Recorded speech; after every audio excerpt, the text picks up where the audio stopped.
हमारे ज्ञान में, साधना में, तपस्या में इतनी सामर्थ्य नहीं है कि हम अपने जन्म जन्मांतरों के जो कर्म संस्कार जमा हैं उनको भस्म कर सके। उन्हें केवल प्रभु ही कृपा करके नष्ट करते हैं।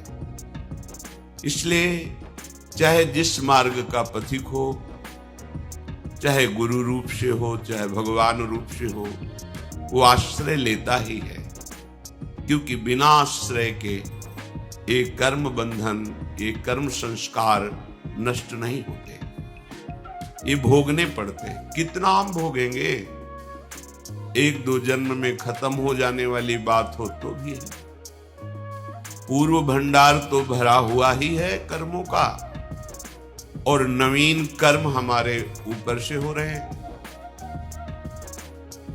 कहीं सतोगुण की वृत्ति आई तो शुभ कर्म हो गए, रजोगुण तमोगुण बढ़ा तो अशुभ कर्म हो गए। बस इसी में हमारा पूरा जीवन जा रहा है। बिना भगवद आश्रय लिए हम शुभ अशुभ कर्मों के जाल से मुक्त नहीं हो सकते।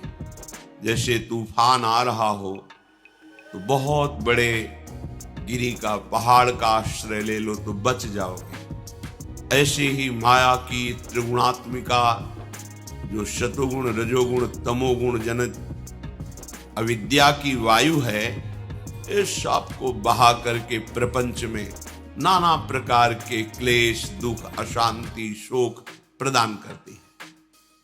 अगर कोई बच पाया तो भगवान विश्वेश्वर के चरणारविंद रूपी पहाड़ का आश्रय लेकर मामेव ये प्रपद्यन्ते, केवल मामेव ये प्रपद्यन्ते। माया के तूफान की ताकत नहीं कि भगवान के चरण आश्रित को उड़ा सके, भ्रष्ट कर सके, नष्ट कर सके। नामे भक्ता प्रणश्यति। भगवान स्वयं आदेश करते हैं। कोई ज्ञान योग के द्वारा भेद भक्ति से मुझे प्राप्त करता है, कोई कर्मयोग के द्वारा मेरा विराट रूप अनुभव करके कि सब भगवान का स्वरूप है, तत्सुख सेवा भावना से चराचर जगत की सेवा करके मेरे को ही प्राप्त होता है। कोई अष्टांग योग के द्वारा चित्तवृत्ति का निरोध करके परमात्माकार वृत्ति के द्वारा समाधि भाव से मेरा ही साक्षात्कार करते हैं। पर भगवान को अधीन करने की एकमात्र वृत्ति है अनन्यश्चिन्तयन्तो माम ये जनाः पर्युपासते तेषां नित्याभियुक्तानां योगक्षेमं वहाम्यहम्। श्री भगवान कहते हैं अनन्यास, जो अन्य आश्रयों का त्याग करके केवल मेरा ही चिंतन करते हैं, ठीक प्रकार से मेरी उपासना करते हैं भली भांति से, अर्थात सांगोपांग, तो उनके योग क्षेम का वहन मैं करता हूं। वो निश्चिंत, निर्भय, निशोक होकर निरंतर मेरे भजन में लगे रहते हैं। ये जो प्रोत्साहन के लिए कहा जाता है कि 24 घंटे में आप कुछ समय निकालकर भजन कीजिए, ये प्रारंभिक बात है। प्रारंभ में मन भजन में महत्व बुद्धि नहीं रखता, रुचि नहीं है, प्रियता नहीं है, तो नाशे। ये तो सही है कि आप थोड़ा ही भजन प्रारंभ करें, निश्चित आपको सुख मिलेगा, दुख का नाश होगा, अर्थात पाप नष्ट होगा तो दुख का नाश होगा। पर ये बात बंदनीय या प्रशंसनीय नहीं है, क्योंकि श्री भगवान का आदेश है मेरा निरंतर चिंतन करो। महापुरुषों ने कहा है कि निरंतर चिंतन उसी का होता है जो सबसे प्यारा होता है। वैसे सबको अगर विवेक मिल जाए और ध्यान से देखे तो सबसे जो प्यारा है वो केवल प्रभु ही है। जिस व्यक्ति से प्रभु अंतर ध्यान हो जाते हैं, वो चाहे जितना प्यारा संबंधी हो, फिर हम उससे प्यार नहीं करते, उसको नष्ट कर देते हैं। आग में जला के, धरती में समाधि दे करके, या जल प्रवाह करके, आदि आदि। अर्थात हमारा सबसे प्यारा जो प्रभु ही है, इकलौता बेटा है, वही पूरे संपत्ति का अधिकारी हो, पधार गया, अब रख लो, नहीं रख पाओगे। तुमने बेटा तो पांच भौतिक शरीर को माना था, जो अंदर था उसे तुम्हें परिचय ही नहीं है। जब परिचय नहीं तो संबंध कैसा? लेकिन वो कहते नहीं, वो जो था वो तो चला गया, अब ये तो माटी है, शव है, अब तो ये शरीर है। तो तुम प्यार किससे कर रहे थे? शरीर से नहीं कर रहे थे क्या? अब प्रश्न खड़ा हो गया। वो अनजाने में भी शरीर से प्यार नहीं कर रहा था, जो प्रभु है उन्हीं से प्यार कर रहा था।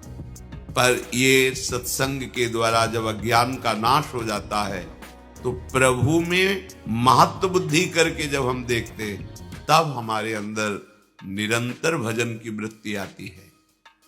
अभी वस्तु में, व्यक्ति में, पदार्थ में, अनुकूलता प्रतिकूलता में इतना मन महत्व कर लिया है कि हमारा भजन छूट जाता है।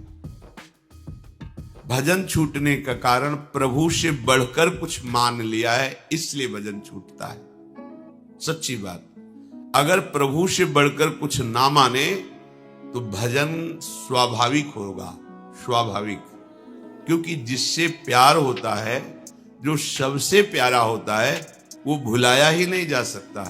वो स्वप्न में भी वही आता है, जागृत में तो रहता ही है, सुषुप्ति में भी उसी में स्थिति रहती है। जागृत स्वप्न सुषुप्ति स्फुरत में राधा पदाब्ज छटा। निरंतर स्मृति उसी की होगी जो सबसे प्यारा है। भूल से हमने यहां सबसे प्यारा अपने शरीर को मान लिया, भूल से हमने यहां सबसे प्यारा दूसरे के शरीर को मान लिया, सबसे प्यारा पद मान लिया, सबसे प्यारा रुपया मान लिया, भोग मान लिया।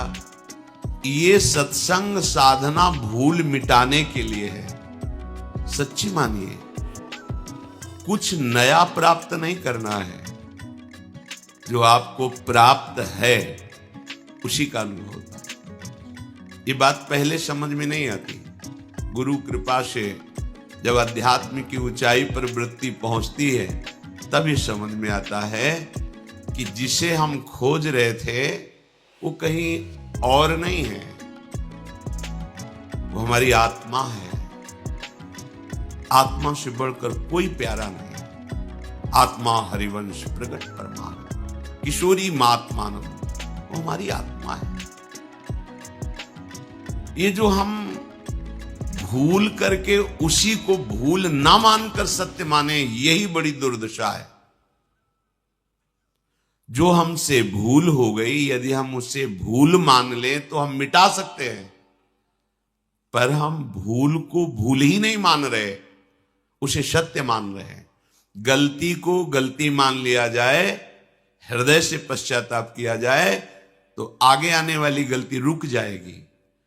पर हम इतने चतुर बनते हैं कि गलती को भी प्रमाणित कर देते हैं कि हम गलत नहीं है, ये गलती नहीं है। सोता हुआ पुरुष तो जगाया जा सकता है, पर जो सोने का नाटक कर रहा है उसे नहीं जगाया जा सकता।